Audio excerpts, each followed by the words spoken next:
নমস্কার বন্ধুরা, সুখী পরিবারের ব্লগে আপনাদের স্বাগত। আজকে আমি চিকেন কিমা দিয়ে এঁচোড় রান্না দেখাবো। চলুন দেখে নেওয়া যাক।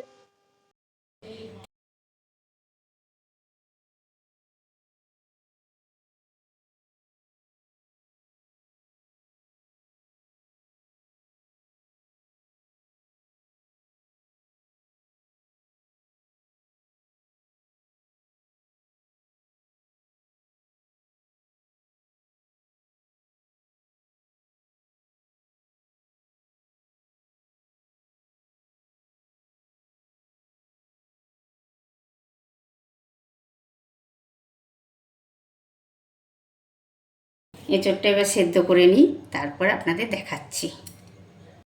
এটা সেদ্ধ করে নিয়ে চলে এসেছি, এবার ভেজে নেবো।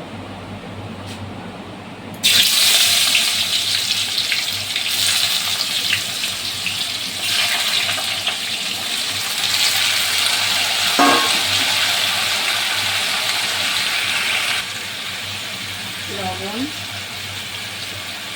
আর হলুদ দিয়ে দিচ্ছি।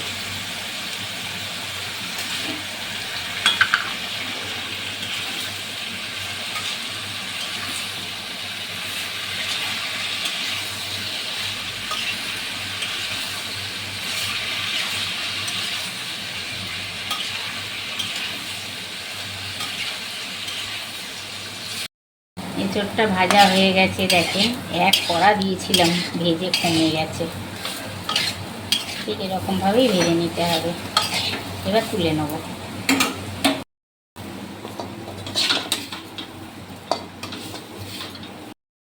তেলটা গরম হয়ে গেছে,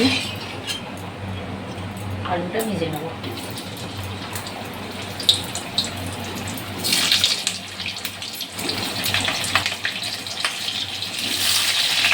দিয়ে দিচ্ছি লবণও দিয়ে দিচ্ছি।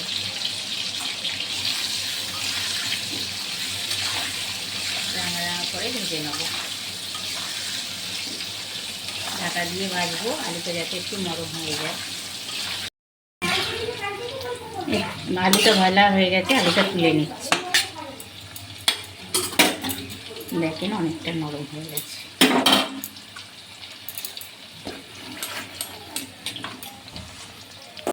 ফোড়নটা দিয়ে দিচ্ছি।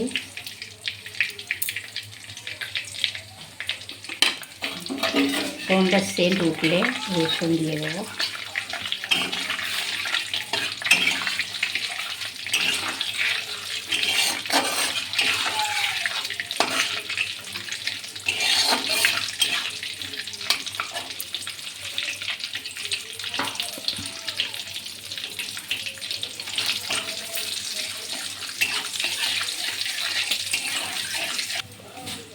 রসুনটা দিয়ে দিচ্ছি।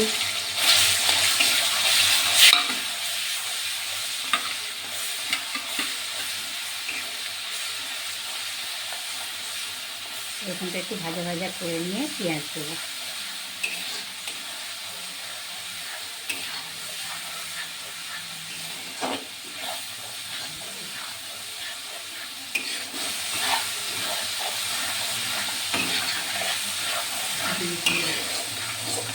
রসুনটা ভাজা ভাজা করে নিয়েছি, এবার পেঁয়াজটা দিয়ে দিচ্ছি। পেঁয়াজটাই লবণ দিয়ে রেখেছিলাম, তো নরম হয়ে গেছে।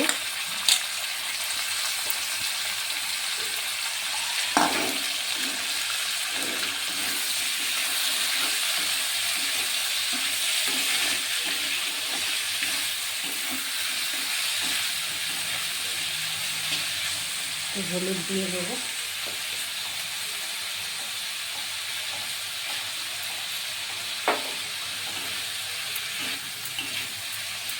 ঢাকা দিয়ে নরম করে নেবো আরো।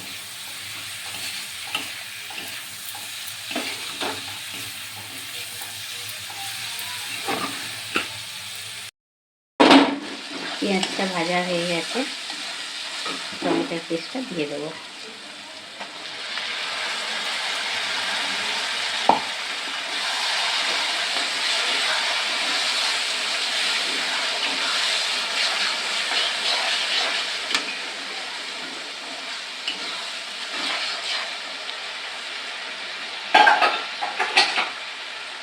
টমেটোটা দিয়ে দিচ্ছি।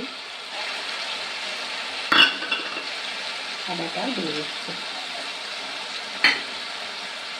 জিরে ধনে এটাও দিয়ে দিচ্ছি। তেল ছাড়া অবধি কষাবো।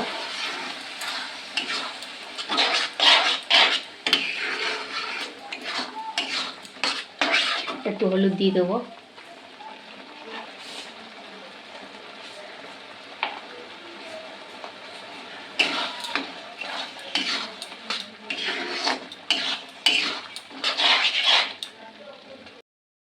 টক দইটা এবার দিয়ে দিচ্ছি।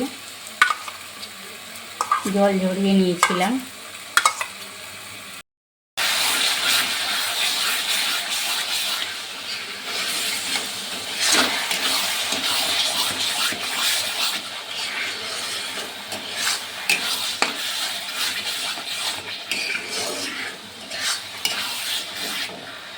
একটু টেস্ট ব্যালেন্স করার জন্য একটু মিষ্টি দিয়ে দিচ্ছি।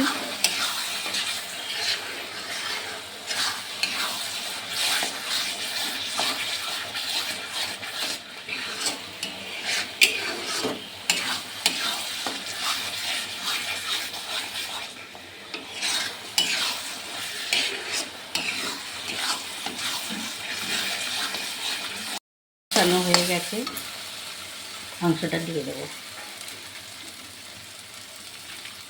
নুন হলুদ মাখিয়ে রেখেছিলাম।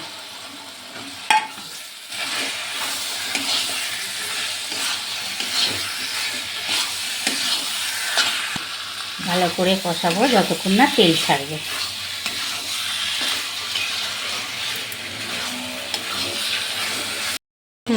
এই যে মাংসটা কষে নিয়েছি, এবার এঁচোড় আর আলু তুলে দেবো। এঁচোড় আর আলু তুলে দেবো।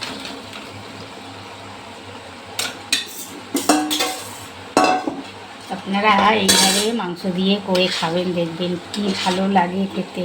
চিংড়ির থেকেও বেশি ভালো লাগে। সবসময় তো চিংড়ি দিয়েই খান, একবার করে দেখবেন মাংস দিয়ে। একটু জল, ফোটানো জল একটু দিয়ে দেবো।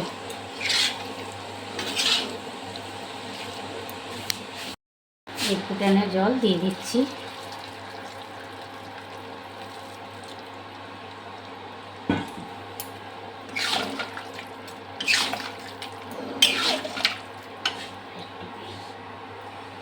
আর একটু দিয়ে দিচ্ছি।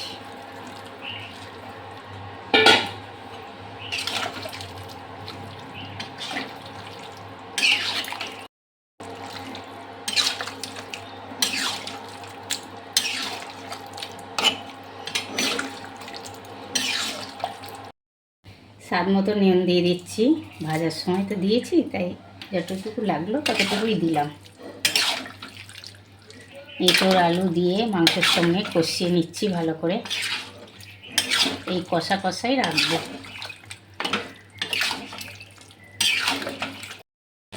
এবার হয়ে গেছে, নামিয়ে দেবো। এরকম কষা কষাই রাখবো, কষা কষাই খেতে ভালো লাগে। আপনারাও এইভাবে ট্রাই করে করবেন একদিন, দেখবেন, খেয়ে দেখবেন কেমন লাগে। আমাদের তো খুবই ভালো লাগে, চিংড়ির থেকে বেশি ভালো লাগে।